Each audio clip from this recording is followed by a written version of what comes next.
Hello friends, I'm Harish Demla from Accurate Fortune Astrology।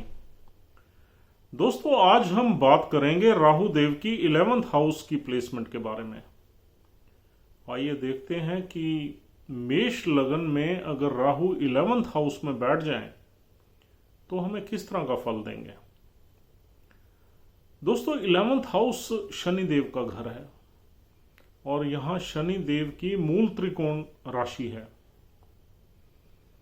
और शनिदेव और राहु में अति मित्रता है, यानी कि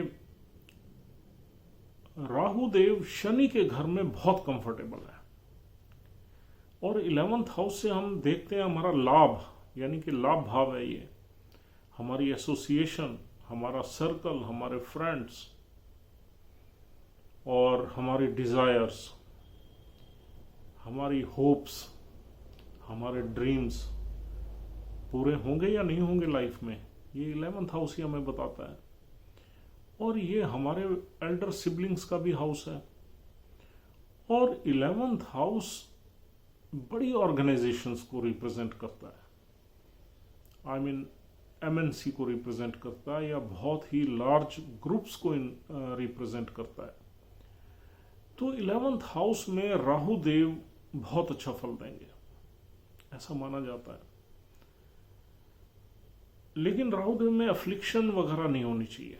अगर राहुदेव इस घर में अकेले बैठे हुए हैं और शनि अगर 10वें घर में विराजमान है या कहीं एग्जॉल्टेड साइन में पड़े हुए हैं तो यहाँ पर मटेरियल गेन्स को लेके राहुदेव इंसान को ब्लेस कर देते हैं और इंसान करोड़ों में चला जाता है। और दोस्तों यहाँ पर राहुदेव लाभ लेने के लिए अपने सारे के सारे हथियार यूज करते हैं, यानी कि यहां पर बैठ के राहुदेव अपना नेटवर्क सर्कल बहुत स्ट्रांग कर लेते हैं। और नेटवर्क एसोसिएशन से ही राहुदेव, यानी कि अपने सर्कल से ही राहुदेव म्यूचुअल गेन्स के फॉर्मूले से या म्यूचुअल बेनिफिट के फॉर्मूले से लोगों को जो है एक इल्यूजन क्रिएट करते हैं लोगों के दिमाग में। लेकिन उनकी जो नजर है वो अपने गेन पे ज्यादा रहती है। तो यहां पर नेटिव कहीं ना कहीं लाइफ में बहुत बड़ी वेल्थ कमा सकता है अगर यहां राहु अकेले बैठे हुए हैं और किसी अच्छे नक्षत्र में, यानी कि अपने खुद के नक्षत्र में हो, तब भी बहुत अच्छा है। और दोस्तों यहां पर इंसान जो है अपने नेटवर्क सर्कल को अपने बेनिफिट्स के लिए बिल्डअप करेगा और उसे यूज करेगा। और उसका जो नेटवर्क सर्कल के लोग हैं वो भी उसकी तरफ अट्रैक्ट हो जाएंगे या उसको बेनिफिट्स देने के लिए बिल्कुल तत्पर रहेंगे, क्योंकि उनके अपने भी वेस्टेड इंटरेस्ट होंगे उस इंसान से बेनिफिट लेने के लिए। और यहां पर राहु अपनी हर डिप्लोमेसी का यूज करता है फाइनेंशियल बेनिफिट्स लेने के लिए, लाभ लेने के लिए और बड़े गेन्स कमाने के। राहु का यहाँ पर टारगेट छोटे गेन्स पे कभी नहीं होता, राहु का टारगेट होता है बड़े गेन्स पे, क्योंकि ये देखो लार्ज क्राउड का भी हाउस है। यहाँ पर राहु एक बहुत बड़ी क्राउड, यानी कि बहुत बड़े ग्रुप को इनकैश करता है और पैसा इकट्ठा करता है और किसी न किसी बिजनेस में लगवाता है या फिर कोई ऐसी स्कीम बनाता है जिससे यहां इंसान के पास काफी पैसा हो जाता है। और दोस्तों यहां पर ज्यादातर देखा गया है इंसान अपने बिजनेस में ही रहता है और अगर इंसान कहीं नौकरी करता है तो एक एग्जीक्यूटिव या की पोजीशन पे जरूर पहुंचता है, क्योंकि उसमें इस तरह की सारी क्वालिटीज होती हैं जिससे इंसान जो है अपनी लाइफ में बहुत तरक्की कर जाता है, बहुत ग्रो कर जाता है, क्योंकि डिप्लोमेसी भी उसमें रहेगी। और यहाँ बैठा हुआ राहु कहीं ना कहीं गवर्नमेंट मशीनरी से भी फायदा उठाता है और उनसे भी बेनिफिट्स लेता है। और उसकी जो एसोसिएशन होगी, उसके जो लोग होंगे वो भी काफी पावरफुल होंगे, क्योंकि ये सैटर्न का हाउस है। बड़े मैच्योर लोग होंगे, पावरफुल होंगे, उनके पास काफी वेल्थ होगी और उन्हीं को ही एक्सप्लॉइट करके ये उनसे वेल्थ क्रिएट करेगा और इस तरह की स्कीमें बनाएगा जिससे लोग काफी इल्यूसिव रहेंगे, काफी अंधेरे में रहेंगे। लेकिन यहां पर कभी कभी ऐसा भी हो जाता है कि कुछ जो है लोग यहां पर नेटिव का बहुत बड़ा पैसा खराब भी कर देते हैं, क्योंकि यहां पर एनिमीज काफी क्रिएट हो जाते हैं।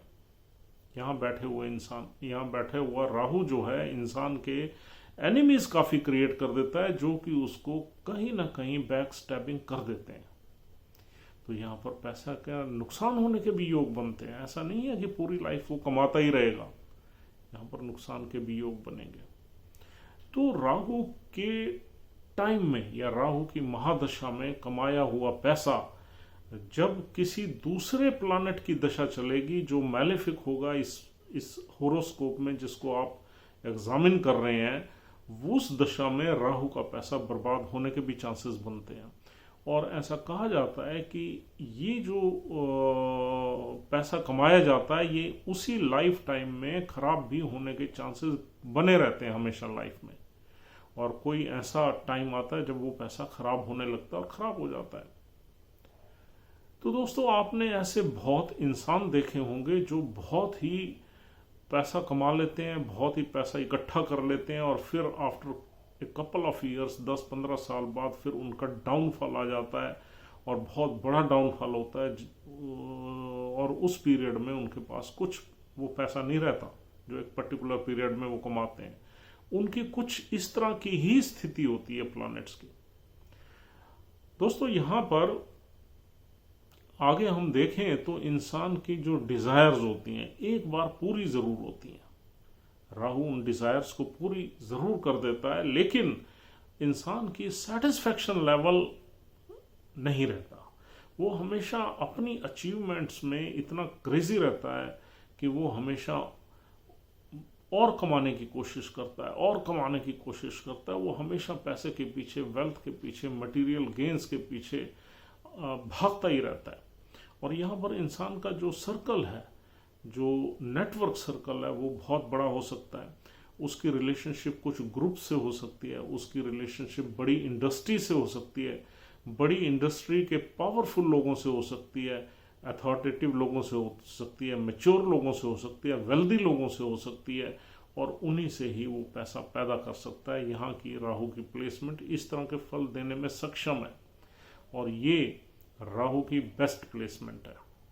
अगर हम राहु की सभी घरों की प्लेसमेंट्स देखें तो 11th हाउस और 2nd हाउस की बेस्ट प्लेसमेंट है, पर्टिकुलरली इस चार्ट में, एरीज लगन में। तो दोस्तों, यहाँ पर बैठा हुआ राहु जो है वो देखेगा 3rd हाउस को अपनी 5th एस्पेक्ट से। तो दोस्तों, 3rd हाउस बुध देव का घर है। बुध देव और राहु देव में भी अति मित्रता है। तो 3rd हाउस से यहाँ पर ऐसा माना जाता है कि इंसान जो है कहीं ना कहीं अपनी कम्युनिकेशन को, अपनी मार्केटिंग स्किल्स को, मल्टीपल स्किल्स को यहाँ पर पैसा कमाने में यूज करेगा। आदमी बहुत एक्टिव होगा और भागने दौड़ने में काफ़ी तेज रहेगा। हाँ, एट टाइम्स वो लेजी हो सकता है क्योंकि ये सैटर्न का हाउस है, लेकिन फिर भी यहाँ पर राहु प्रोएक्टिव रहेगा अपने पैसे को कमाने के लिए, और 3rd हाउस का सिग्निफिकेंस भी वो एक्टिवेट कर लेगा। यानी कि शॉर्ट ट्रेवल्स उसकी लाइफ में बहुत रह सकती हैं, कम्युनिकेशन बहुत रह सकती है, रिटन कम्युनिकेशन रह सकती है, ओरल कम्युनिकेशन रह सकती है, इंटेलिजेंस रह सकती है। और यहाँ से हम आइडियाज देखते हैं, मतलब इनोवेटिव आइडियाज, ऑर्थोडॉक्स आइडियाज नहीं है। राहु हमेशा इनोवेटिव आइडियाज ही इंसान को देता है, जो आइडियाज बहुत ही लक्रेटिव होते हैं, बहुत ही अट्रैक्टिव होते हैं, बहुत ही इल्यूसिव होते हैं और किसी भी इंसान को अपने इन्फ्लुएंस में ले लेते हैं। इस तरह के आइडियाज इंसान के दिमाग में रहते हैं और वो उन आइडियाज को प्रैक्टिकली, क्योंकि 11th हाउस जो है ये प्रैक्टिकल एफर्ट्स का घर है, तो जो 3 हाउस नंबर 3 के जो आइडियाज हैं, जो बुध देव के आइडियाज हैं, वो 11th हाउस में एग्जीक्यूट कर देता है, और वो जब एग्जीक्यूट करता है तो उसमें वो गेन्स ले लेता है।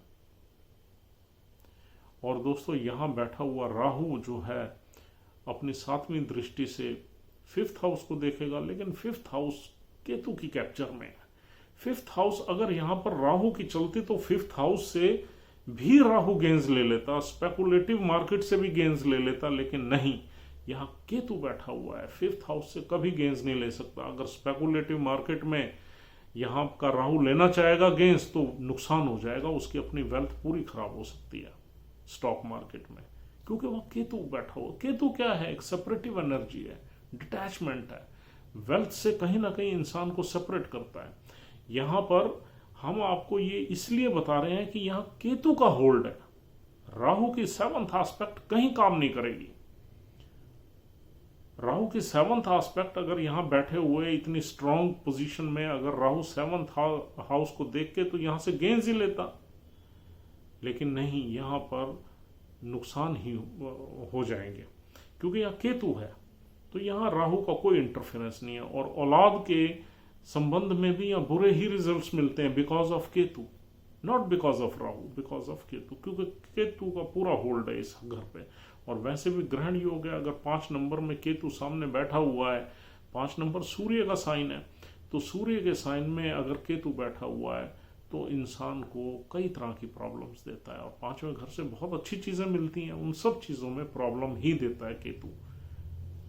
और राहु की 9th एस्पेक्ट जरूर काम करेगी, राहु की 9th एस्पेक्ट पड़ेगी बिजनेस के घर पे, तो राहु कहीं ना कहीं बिजनेस की तरफ अट्रैक्ट होगा, कहीं ना कहीं पार्टनरशिप की तरफ अट्रैक्ट होगा, कहीं ना कहीं बड़े गेंस की तरफ अट्रैक्ट होगा। हाँ, राहु यहाँ ये भी कोशिश करेगा कि अपनी जो उसकी वाइफ है, अगर इफ शी इज वर्किंग, वहाँ ऐसा कोई योग है कि उसकी वाइफ वर्किंग है, तो डेफिनेटली उसके भी जो पैसा है उसे मल्टीप्लाई करने की कोशिश करेगा, या उसके पैसे को अपना जो है उसको होल्ड वो मैनेज खुद ही करेगा नेटिव। तो यहाँ पर राहु की 9th एस्पेक्ट 7th हाउस को एक्टिवेट करेगी, और 7th हाउस से रिलेटेड बिजनेस वगैरह जो है यहाँ पर इंसान कर सकता है राहु की इस प्लेसमेंट से। हाँ दोस्तों, यहाँ पर बड़े सिबलिंग्स का भी ये हाउस है। बड़े सिबलिंग्स से हम राहु के नक्षत्र की पोजीशन देख के पता लगा सकते हैं कि यहाँ पर राहु बड़े सिबलिंग से फायदा उठाएगा या नहीं उठाएगा। हाँ, अगर उसकी रिलेशनशिप बड़े सिबलिंग से अच्छी रहेगी या नहीं रहेगी। हाँ, यहाँ पर राहु एक मैलेफिक एनर्जी है, थोड़ा बहुत तो डेफिनेटली यहाँ पर प्रॉब्लम्स ट्रबल्स रह सकती हैं, लेकिन यहाँ पर राहु जिस नक्षत्र में बैठा हुआ है उस नक्षत्र का लॉर्ड अगर कहीं 6th हाउस में या 8th में या 12th में है तो डेफिनेटली यहाँ बड़े सिबलिंग से बनेगी नहीं राहु की। और अगर नक्षत्र का लॉर्ड वेल प्लेस्ड है तो बड़े सिबलिंग से भी यहाँ राहु की बनेगी और उनसे फायदा उठाएगा। हाँ, थोड़ा बहुत एग्रेशन रिलेशनशिप में रह सकता है because of Rahu, this is a very obsessive energy. तो यहाँ पर दोस्तों छोटी बड़ी बीमारी भी यहाँ देखते हैं हम। तो यहाँ पर इंसान को छोटी बीमारियां लगने का भी योग है, छोटी बहुत बीमारी उसे कुछ ना कुछ लगी रहेगी। 11th हाउस जो है 6th हाउस बीमारी का घर है, 11th हाउस छोटी मोटी बीमारी का घर है, 8th हाउस लंबी बीमारी का घर है, 12th हाउस हॉस्पिटलाइजेशन का घर है, सिकनेस का घर है और पेसिमिज्म का घर है। तो यानी कि यहाँ पर बैठा हुआ राहु इंसान को कुछ ना कुछ बीमारी जरूर दे देगा, और बीमारी ज़्यादातर इंसान को कहीं ना कहीं एंग्जाइटी से रिलेटेड होगी, बीपी से रिलेटेड होगी, या एक ऑब्सेशन से रिलेटेड होगी। इंसान बहुत क्रेजी हो जाता है, उसके जो कहीं ना कहीं बीपी ऊपर नीचे होता रहता है और वो बहुत ही एंग्शियस और एंग्जाइटी में ही लाइफ गुजारता है नेटिव।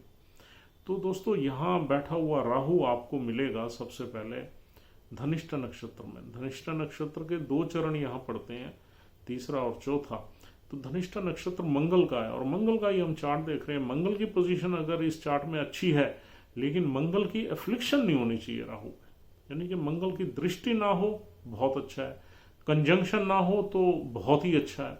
कंजंक्शन में ये घर खराब हो सकता है और दृष्टि संबंध भी खराब करेगा। लेकिन आप ये चीज मान के चलिए कि जब दृष्टि संबंध हो या कंजंक्शन हो तो मंगल की जब भी दशा आएगी तब हमें ये ट्रबल देगी, या राहु की दशा आएगी।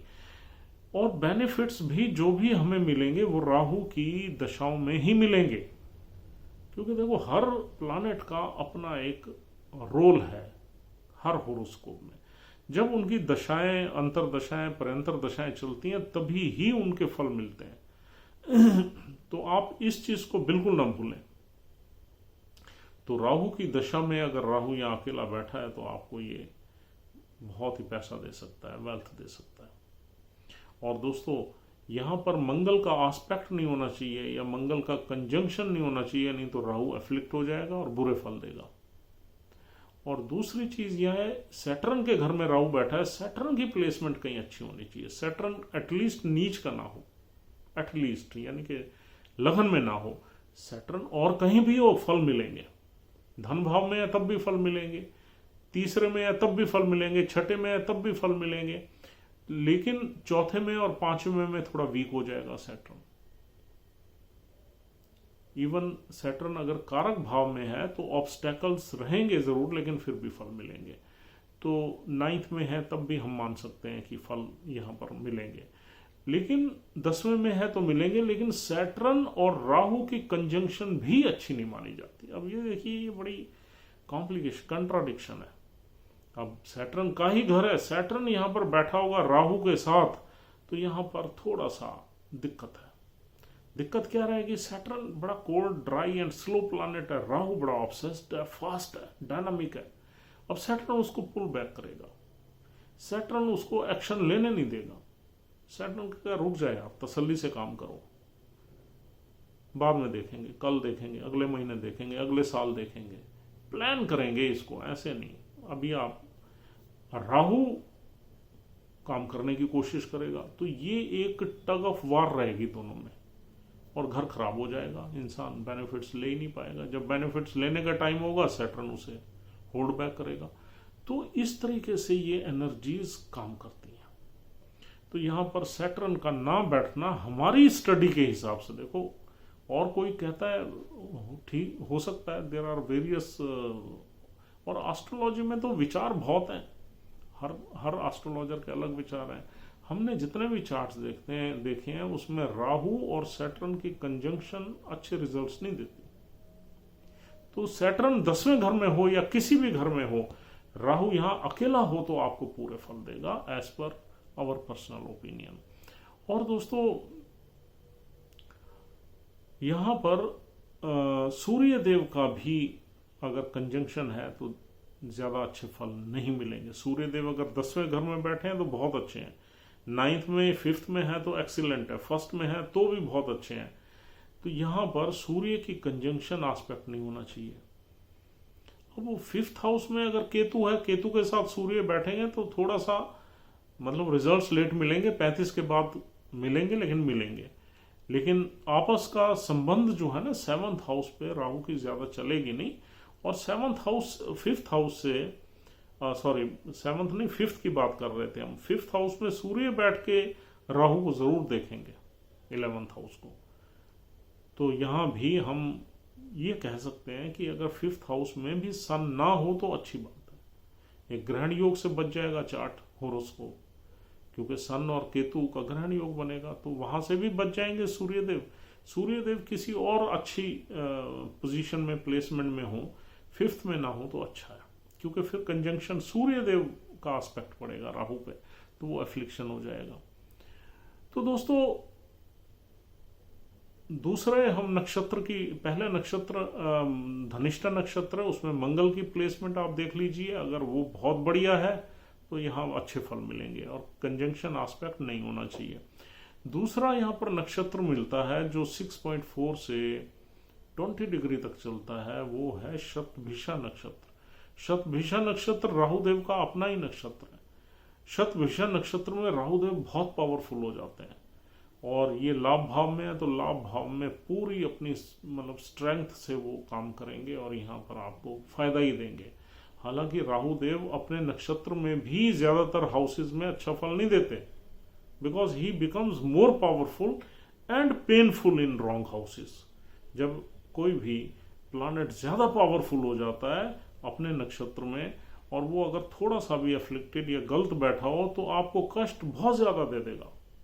लेकिन ये लाभ भाव है, शनिदेव का घर है, यहाँ पर फल राहु पावरफुल हो गया तो फल आपको बहुत अच्छे मिलेंगे।